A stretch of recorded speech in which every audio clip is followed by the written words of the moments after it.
Oke, Bapak Ibu guru hebat, selamat datang. Waktu kita mepet banget, tinggal 2 hari lagi menuju UKPPG.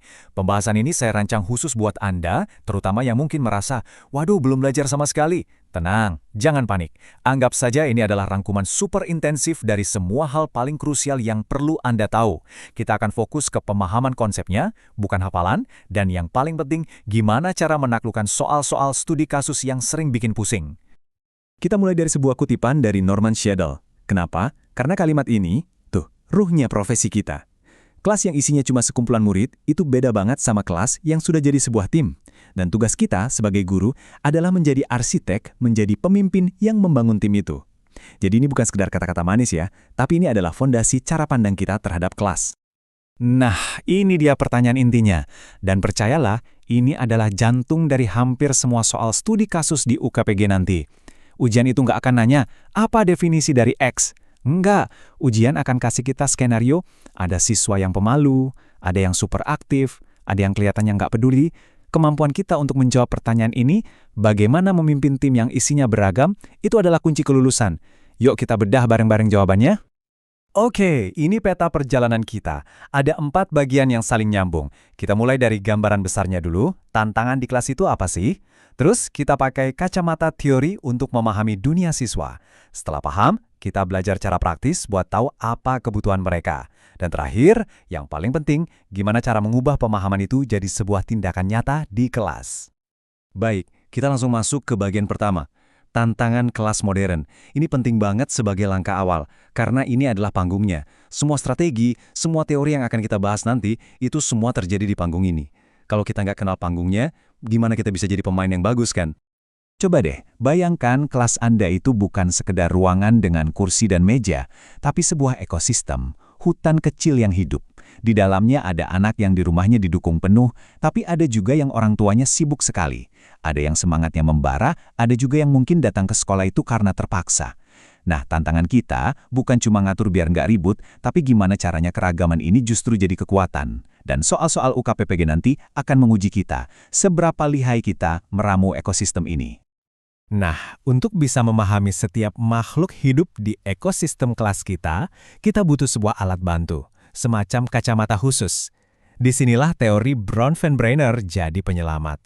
Saya harus bilang, ini materi wajib banget buat UKPPG.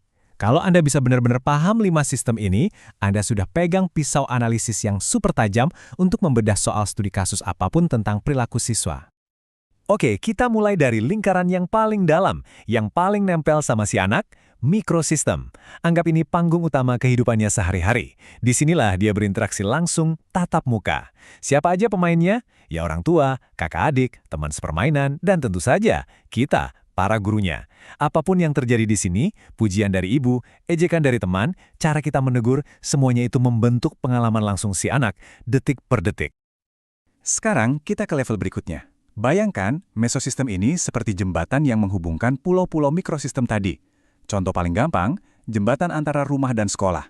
Jembatan ini kokoh atau goyang. Misalnya, komunikasi kita sebagai guru dengan orang tua murid. Kalau komunikasinya lancar, orang tua dan guru sejalan, wah, si anak merasa aman, didukung dari 2 sisi. Tapi, kalau guru dan orang tua saling lempar tanggung jawab, si anak ini seperti berdiri di tengah jembatan yang mau runtuh. Bingung kan? Nah, ini yang mulai menarik dan seringkali nggak kita sadari. Ekosistem ini adalah lingkungan yang si anak nggak pernah datangi, tapi efeknya sampai ke dia. Contoh paling nyata, tempat kerja orang tuanya. Coba bayangkan, kalau ayahnya dapat promosi, mungkin suasana di rumah jadi lebih ceria, anak jadi lebih diperhatikan.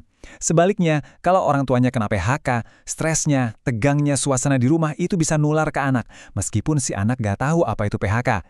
Ini efek domino. Ini dia, lapisan paling luar, tapi pengaruhnya meresap ke dalam. Makrosistem itu seperti atmosfer.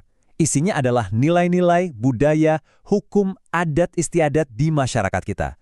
Nggak kelihatan, tapi kita hirup setiap hari. Contohnya, di budaya kita sangat menghargai sopan santun pada yang lebih tua. Nah, nilai ini akan membentuk cara orang tua mendidik anaknya, dan cara kita sebagai guru berinteraksi dengan murid. Itu makrosistem. Dan yang terakhir, kronosistem. Ini bukan lapisan, tapi ini adalah dimensi waktu. Maksudnya gini, perkembangan anak itu dipengaruhi oleh peristiwa yang terjadi sepanjang hidupnya. Ada peristiwa personal, misalnya orang tuanya bercerai atau pindah ke kota baru. Ada juga peristiwa besar bersejarah. Contoh paling jelas ya pandemi COVID-19 kemarin. Cara belajar berubah total, cara bersosialisasi juga.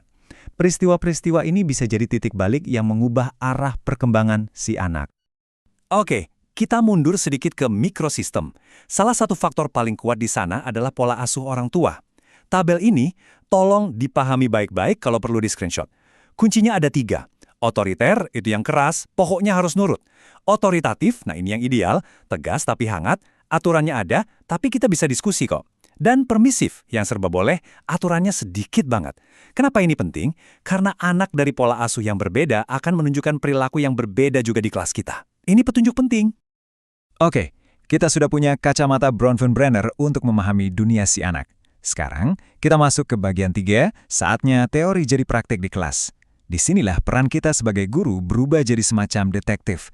Kita harus jeli mengamati untuk tahu apa sih yang sebenarnya dibutuhkan oleh masing-masing murid kita. Poin paling penting di sini adalah tindakan kita harus berdasarkan data, bukan asumsi. Kita gampang banget kan tergoda bilang, oh anak ini emang malas, atau dia dasarnya nakal. Observasi yang benar itu memaksa kita untuk stop berasumsi dan mulai mengumpulkan bukti nyata. Data inilah yang akan jadi fondasi dari setiap tindakan yang akan kita ambil nanti. Profesional itu basisnya data. Nah, kalau nanti di soal UKPPG ada pertanyaan, apa langkah-langkah yang akan Anda lakukan untuk mengatasi siswa X? Inilah kerangka jawabannya. Ada 4 langkah.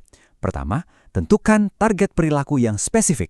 Jangan bilang nakal, tapi katakan mengganggu teman saat guru menjelaskan. Kedua, siapa yang akan mengamati dan kapan?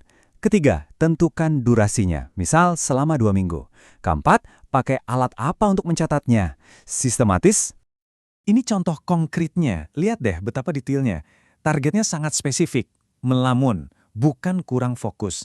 Dan perhatikan bagian pengamat. Ini keren banget. Melibatkan guru dari beberapa mata pelajaran. Kenapa? Biar datanya objektif. Siapa tahu anak ini melamunnya cuma pas pelajaran matematika aja, tapi semangat pas pelajaran IPS. Nah itu kan jadi petunjuk berharga buat kita. Oke, data sudah di tangan.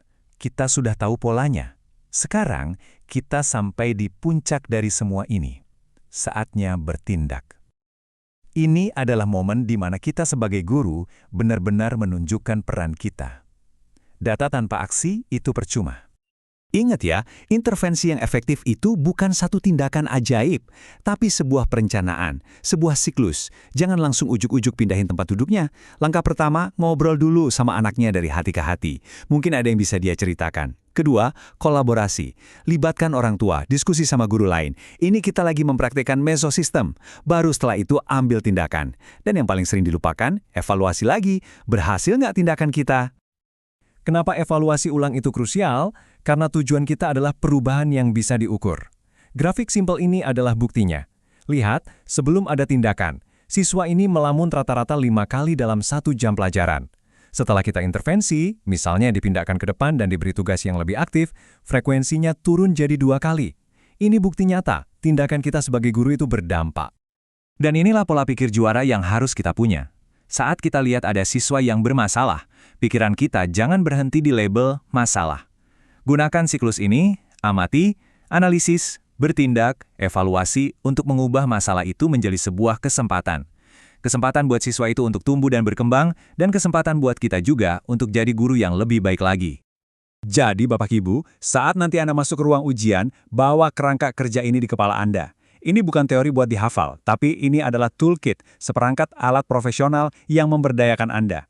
Setiap soal studi kasus itu adalah panggung bagi Anda untuk menunjukkan bahwa Anda bukan sekedar pengajar materi, tapi seorang pendidik sejati yang bisa memahami, menganalisis, dan bertindak demi masa depan setiap muridnya.